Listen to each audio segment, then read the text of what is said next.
Well, thank you for joining me today. I know this is a very busy week, so I appreciate all of you taking some time to be with us. This time of the year always presents a period of adjustment for each of us. It's one of those we get settled back into the rhythm of life here at Villanova after the summer months and the Villanova routine, and we begin to get comfortable with it again. The sounds are nice around campus. It gets a little quiet here, particularly in August after all of the summer activities are over. And it's nice to hear something other than bulldozers and construction backup beeps going on. So, but I think that it also asks us to be people that don't become too comfortable. And I'm going to kind of challenge you today. I'm going to challenge all of us today to kind of look at Villanova through some different lenses. So allow me to explain. Higher education is facing some significant challenges, and this summer revealed several dramatic examples of that. More than 10 colleges across the country announced that they will be closing, or they are on the brink of financial collapse, a sign that there is still a tremendous amount of uncertainty in our economy.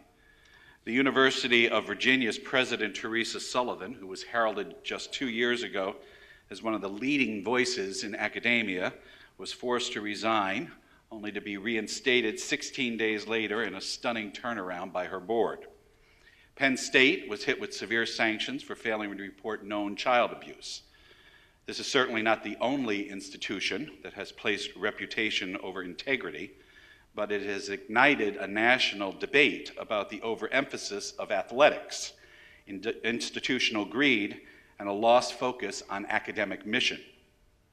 Beyond these headline stories, higher education faces challenges and pressures that may not capture as much attention, but are no less important. There is growing competition between universities and colleges for both national and international students. The cost and uncertainties of technology continue to change day by day. There is shrinking state and federal funding available to institutions of higher education. There is certainly rising tuition costs, mounting student debt, the growth of online courses, and the pressure to shift away from liberal arts in favor of more professional training. There is deteriorating incomes and uncertain unemployment opportunities, and this causes many to question whether college is really worth it. Faculty tenure is being questioned as a poor business model, and there is a cry to reform traditional teaching pedagogy in favor of what is called the flipped classroom, where students' homework is watching lectures online by superstar professors, and class time is devoted to interactive activities. These challenges contribute to increasing calls for transformation throughout higher education, with critics quick to suggest that the sector is better at resisting change than embracing it. They preach that universities need to adopt a stronger business model, and they fault us for not taking measures that would cut costs and strengthen profit margins. However, education is not and should not be a business. It is a collaboration between faculty, staff, and students. It is layers of governance working together to set guidelines and design curriculum. It is a focus on creating educational models which will stimulate critical thinking. It is scholarship and research that will contribute new knowledge to academic disciplines. It is serving the mission of the institution so that it can serve others. It is not about making profits, but profiting the larger community. It is not about the quantity of graduates, but the quality of the education and the preparation they receive. True, colleges and universities can learn from business practices, but operating a college as a business is a mistake in my estimation. The challenges, pressures, and criticisms that we face are real, and we must acknowledge them and work to address them. Part of this is being brutally honest with ourselves so that we can get to the root of the issues and identify solutions that will work. The right decision will not always be the easy one, But the fear of change cannot hold us back from transforming the way we think and the way we operate moving forward. First and foremost on everybody's mind is the high cost of tuition. Unless we address how students will pay for the Villanova education we value so much, we will find ourselves maintaining and entertaining a campus of elite and entitled students. A student body devoid of economic diversity would chip away at our Augustinian identity and change who we are. This is not and cannot be Villanova University. Therefore, we have to find ways to ignite this change. We need to wake up the culture of giving at Villanova. This means finding new sources of revenues, stimulating corporate and foundation giving, and appealing to our alumni, our parents, and our friends. While many strides have occurred in all of these areas, we need to do more. On the other side of that equation is the issue of our expenses and resources, the resources that it takes to operate the institution and support its mission. We have taken great pains over the past several years to reduce waste and maximize efficiencies in our operations.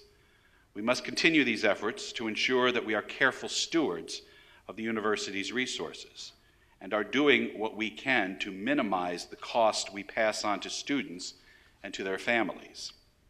Part of this self-examination is a thorough look at the programs and services we support throughout this campus. And we need to ask ourselves a series of questions. Are we spreading our resources too thin? Are we doing too much? Why are we so eager to add, but very reluctant to subtract? Are there programs, either academic or otherwise, that have served their purpose but have lost their luster? Do we have the necessary resources to evaluate some areas, to elevate some areas in the future? If we do not, maybe they should be eliminated. Are there too many athletic programs and too little money to support them? Where will the cuts or the reshaping have the greatest impact? To get the answers to these kinds of questions, we need to embark upon a thorough study. Such a study will take time, but we need to begin the analysis. And when we have the information, we need to be bold enough to act upon it. The challenges related to tuition and costs are laid out right in front of us, but some are not so tangible. Do we have an active imagination? And that's a necessary tool as we consider the future of learning. Online learning is a market we cannot ignore or dismiss. Rather, it is one we need to embrace. There are risks and advantages. There are imperfections and many possibilities.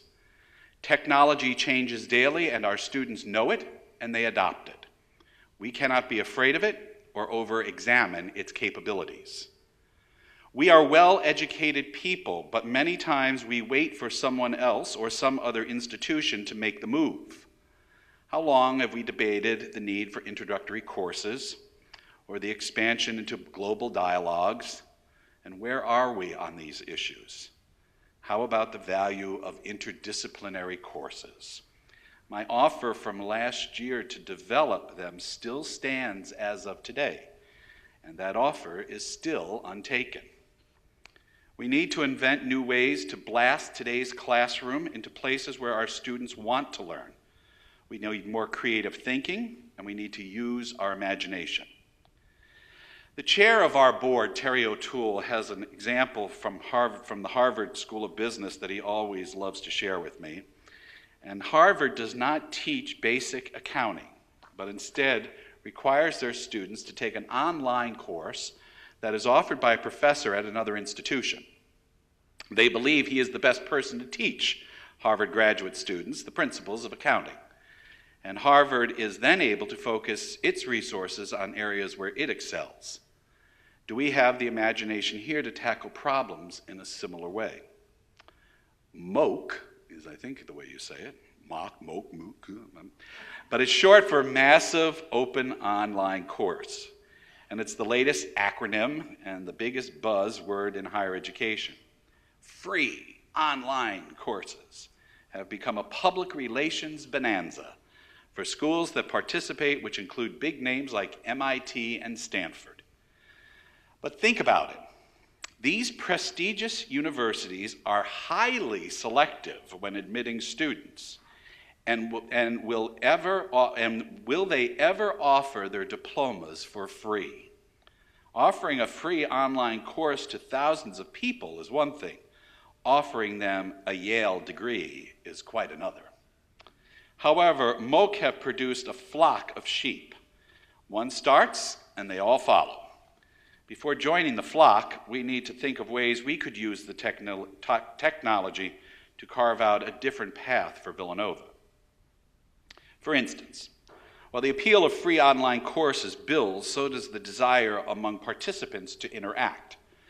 According to a recent article in the Chronicle of Higher Education, students that take these courses are increasingly forming groups, both online and in the real world, to study and to socialize. It's early in the process, but it seems that community, whether in person or online, is still something that students want as part of their education. Community is one aspect that distinguishes a Villanova education, and we need creative thinking to imagine new ways of doing what we already do so well. How can we do it? How can we be a leader in emerging trends while also remaining true to who we are? I had a grade school teacher, third grade in fact, whose favorite expression was, "Let's put on our thinking caps and see if we can solve the problem." Maybe that expression is not just for kids.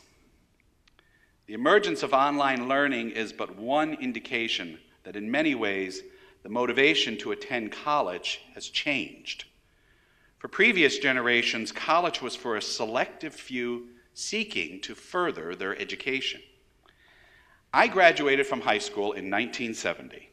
And while some of you might gasp at that number, I don't think 42 years is that long ago. It was a small high school in a middle-class suburb of Detroit. The senior class numbered 87, and less than half of us applied to college. Of those 32 people that did apply, only 2 of us left the state. I'm sure my experience isn't unique, but the overwhelming majority of people today don't enroll in college to get an education. They are seeking the credentials to gain success in the job market. Recently, I was sent an essay written by Carlos Salino from Xerox's Education Service Group.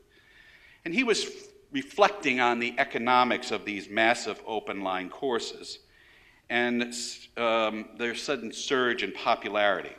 And he believes that knowledge learned is easily forgotten. That's not a new concept. Just ask any one of us to take an exam that we were given 5 years ago and see how successful we would be on it.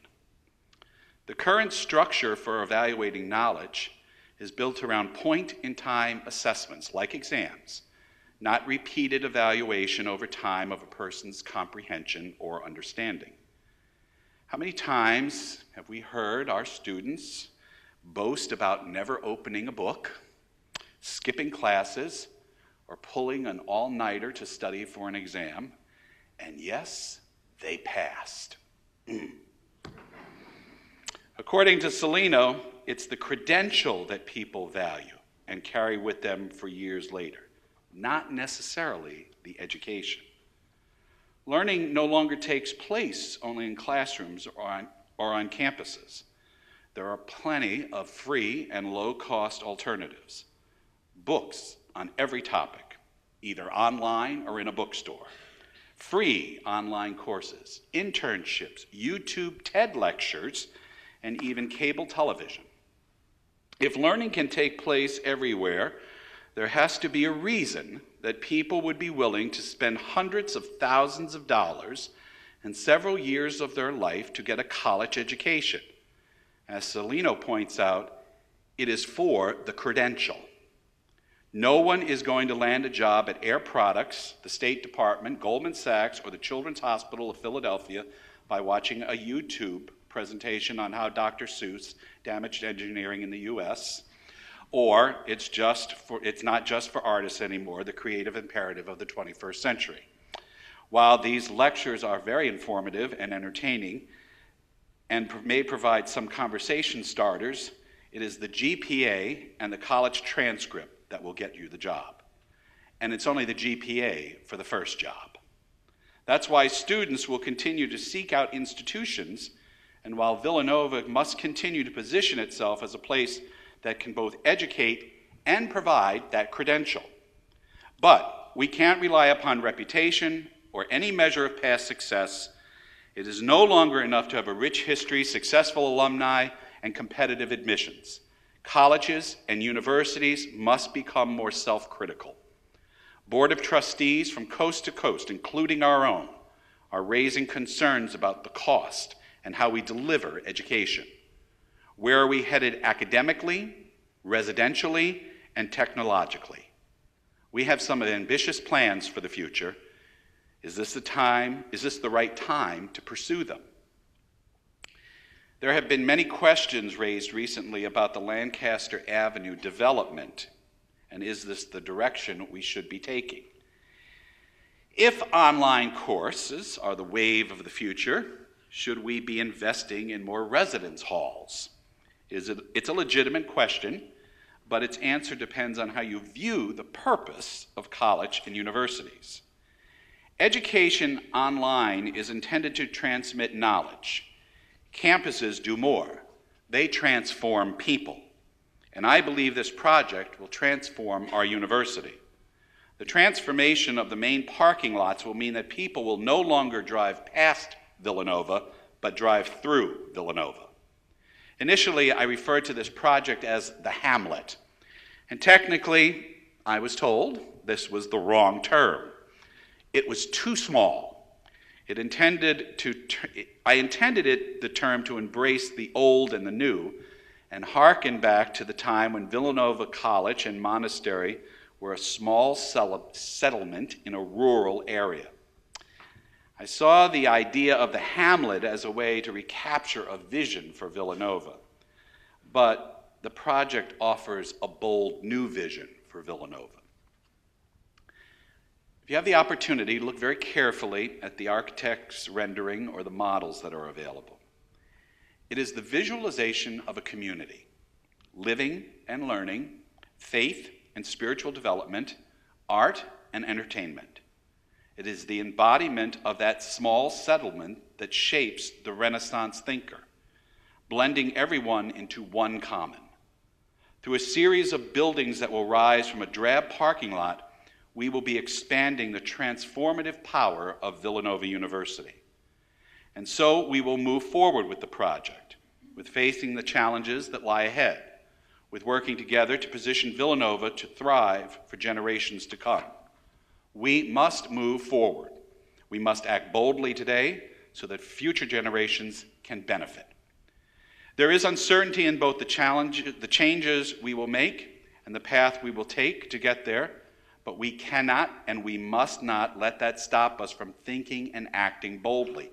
We need to do more as individuals and as a community to ignite change. Of course, moving forward also means the start of a new academic year. And it's hard to believe how quickly the summer has passed. It really doesn't seem that long ago since we celebrated commencement. And yet, here we are welcoming a new class to campus, which is finally filled with sounds beyond that of dump trucks. I'm beginning to believe the adage that as you get older, time goes faster, because it seems like Christmas is right around the corner for me. From new faces to renovated spaces, a great deal of change has taken place on campus during the summer. Since the end of the spring, we have welcomed 70 new staff members, 44 full-time faculty members, and 40 new adjunct faculty members. I know you join me in welcoming these new members to our Villanova community. In the email I sent last week, I mentioned some of the projects that have been taking place over the last few months. Phase 2 of the transformation of the campus landscape is moving along, and I am told will be completed by the end of October.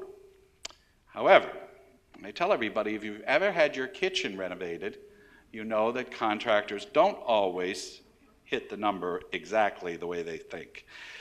The landscaping has brought with it related utility upgrades, and at times it looked like we were building a moat around Kennedy and Doherty halls.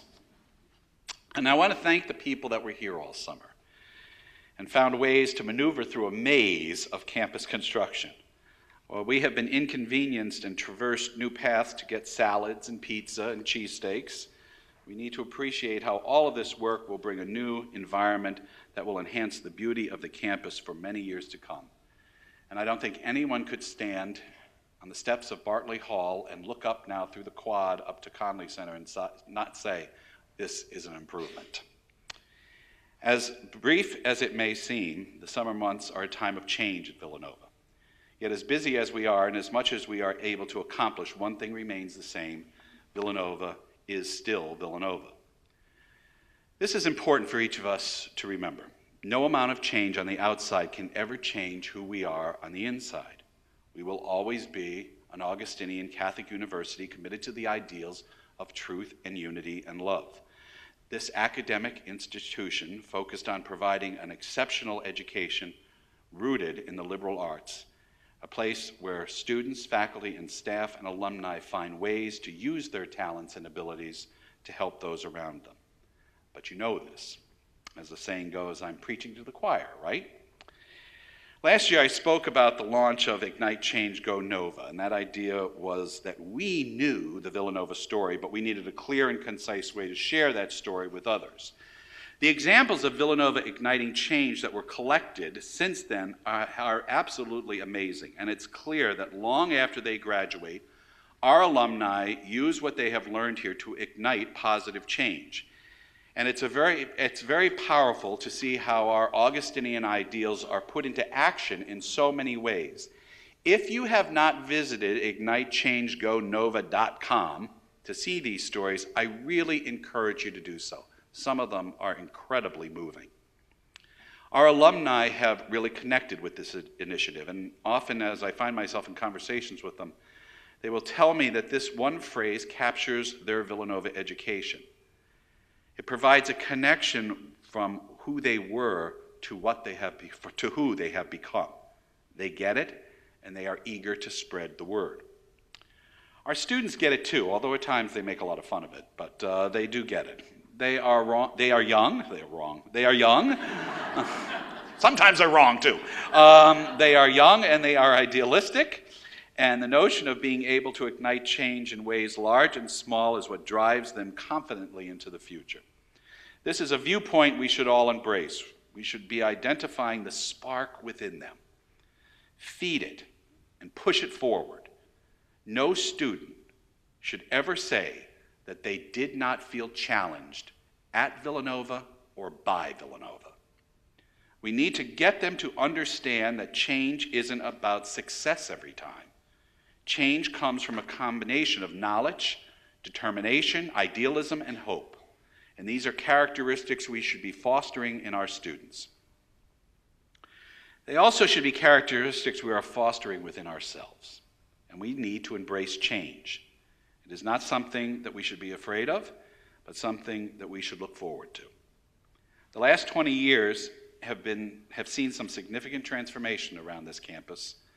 Buildings have been constructed and renovated, the core curriculums have been redefined, programs have been added or eliminated, and many faculty, staff, administrators, deans, and even presidents have come and gone. And the type of student we seek to enroll has become more talented. But as I said before, no matter what change occurs either above or beneath the surface, our institutional identity remains the same. Yet I continually hear about the way things used to be. Sometimes there is a real longing for the past, when things seemed simpler, when it might have been easier to get things done, when everybody's plates weren't so full. I hear from some on campus that too much has changed and that we aren't who we used to be. From others, I hear not enough has changed. We lag behind our competitors. we need more, or I'm not getting enough. Is the issue really that Villanova isn't what it used to be, or is it that Villanova isn't what some of us want it to be? Last year, we commissioned a community climate survey, and this was the second time since 2006 that we sought the thoughts and opinions of the Villanova employees. I shared the results with the faculty and staff this spring, and overall it points a very good picture.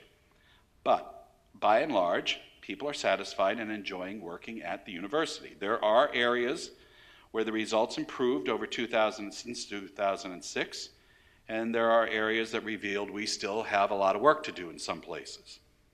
The climate survey is a fantastic tool from myself, the cabinet, the deans, and the department heads. We will use the results of this survey, just as we did in 2006, to make changes in areas that have been identified as being critical or important. But there is a two-way street, and change just can't come from the top. I need you, Villanova needs you, to be more engaged, more involved, more participatory. Don't just be communicated to, but join in the conversation. Challenge yourself to take on responsibilities. By each one of us being fully engaged, the focus will never again be on what Villanova used to be, but instead on what Villanova can be, what it should be, and what it will be. To do that, we need to increase our focus on each other and less on ourselves. Too often we get caught up in individual issues and arguments, and we lose sight of the bigger picture. No matter what our role may be at the university, each one of us is an educator, and our shared priority must always be our students. Fulfillment of our Augustinian and academic mission will come from achieving shared goals, not only individual benchmarks.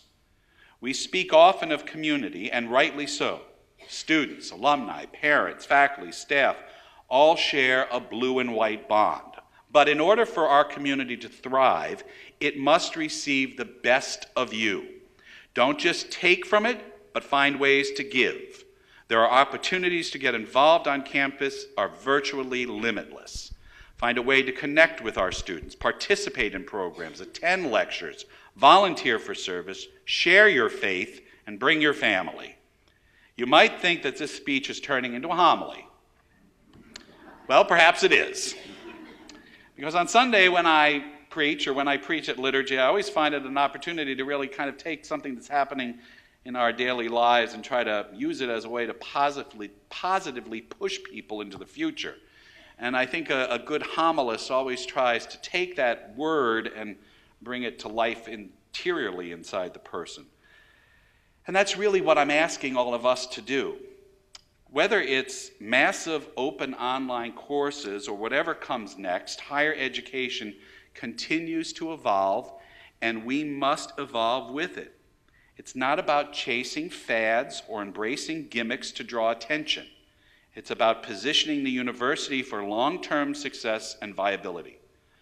Challenges and pressures are coming from every direction.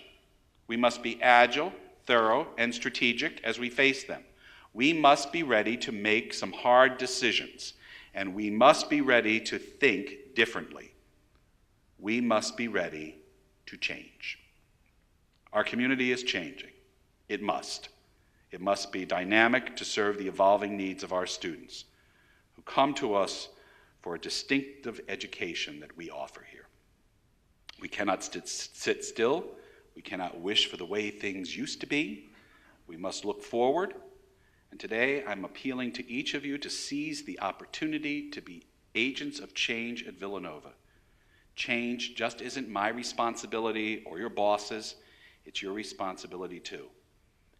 And I challenge each of us this year to really use departmental meetings, staff meetings, college meetings, staff council, faculty council, committee on faculty. Use these meetings as an opportunity to talk about how we can institute change at Villanova. What can we do to make Villanova a better place?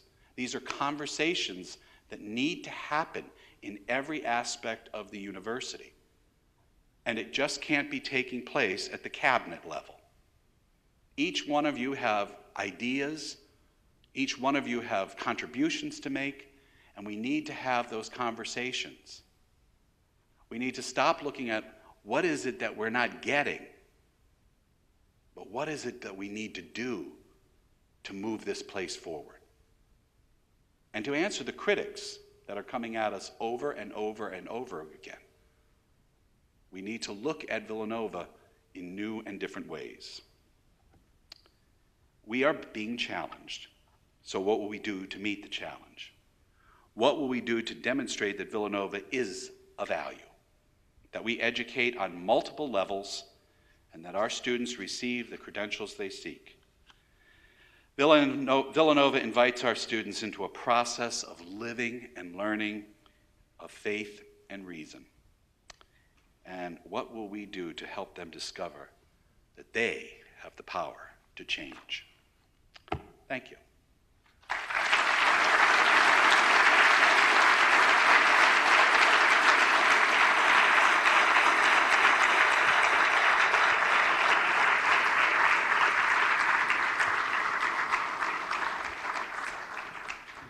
This is always dangerous, but if you have any questions, I'd be happy to try to answer them.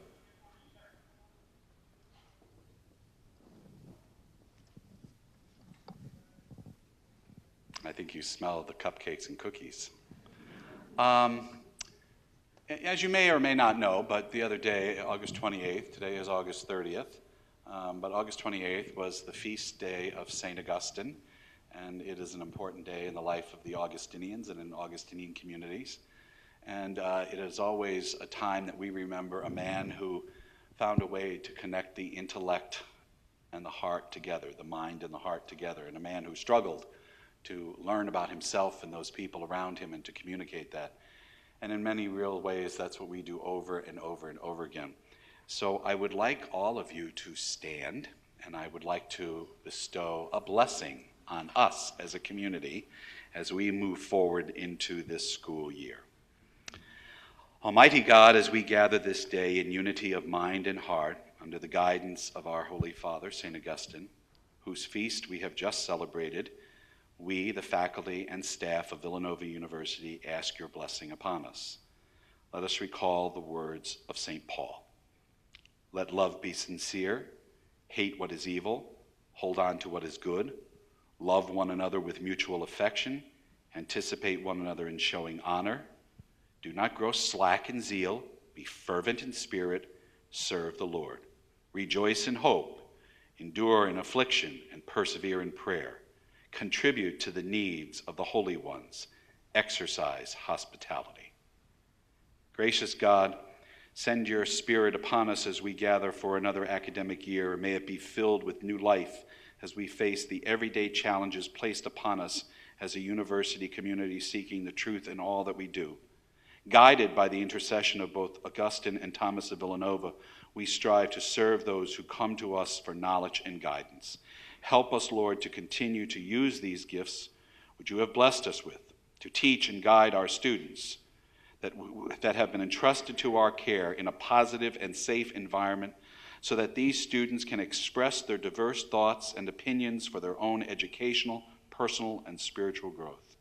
May the Lord bless us in these endeavors. May the Lord make his face shine upon us and be gracious to us.